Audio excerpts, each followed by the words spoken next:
Minnesota Women's Press is a statewide communications vehicle, and womenspress.com is certainly something that people are accessing from around the state.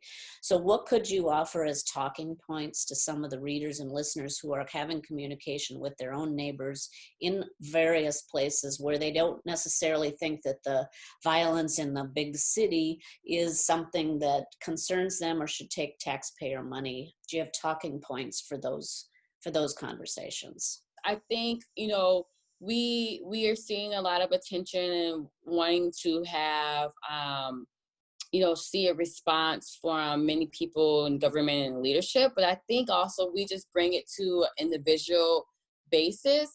Can we really key in on what this anti-racism looks like? How can we have intersectionality where we're, as individuals, not causing harm, to groups that have been historically oppressed? I'm going to quote, this is from Catrice Jackson. She does anti-racism work, and her main focus is mostly white women who see themselves as allies, but they want to be really critical and intentional of being an ally. What does that mean during this movement?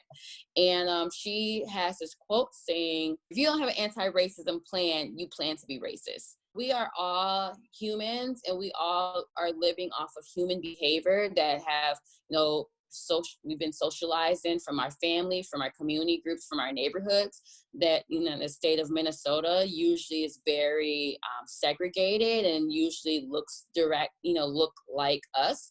That's the reality that we live in. If we want to do something bold and have conversations, we need to have these conversations in support with like a coach, right? We need to have these conversations in support of, readings, as a criminal justice reform specialist. The New Jim Crow is always my go-to.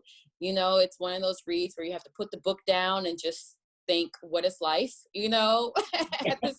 So I think that the best type of talking points is just asking questions, just layers and layers of questions of asking, why do you think these things, right? How have we caused harm, and how can we restore that harm? And how can we restore where harm has been done? How can we be better humans? We always put our trust into a leadership that historically has always been causing harm, right? And now we're getting to a place where the movement where we can't sustain this type of leadership. And I think COVID taught us that,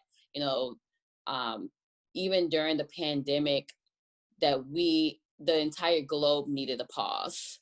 The entire globe needed a pause. And I think, even within this movement, that we need to pause and think about, what is our real values?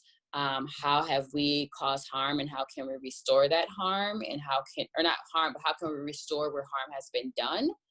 And how can we be better humans, for this planet that many of us are going to be living in and trying to prepare for the next generation. So that's my closing statements right there. Great. All right. Well, thank you, Anika. It's always a pleasure to talk with you. And I know we'll be in touch some more, because I know the work that you're doing in the coming months are things that we're going to want to know more about as well. So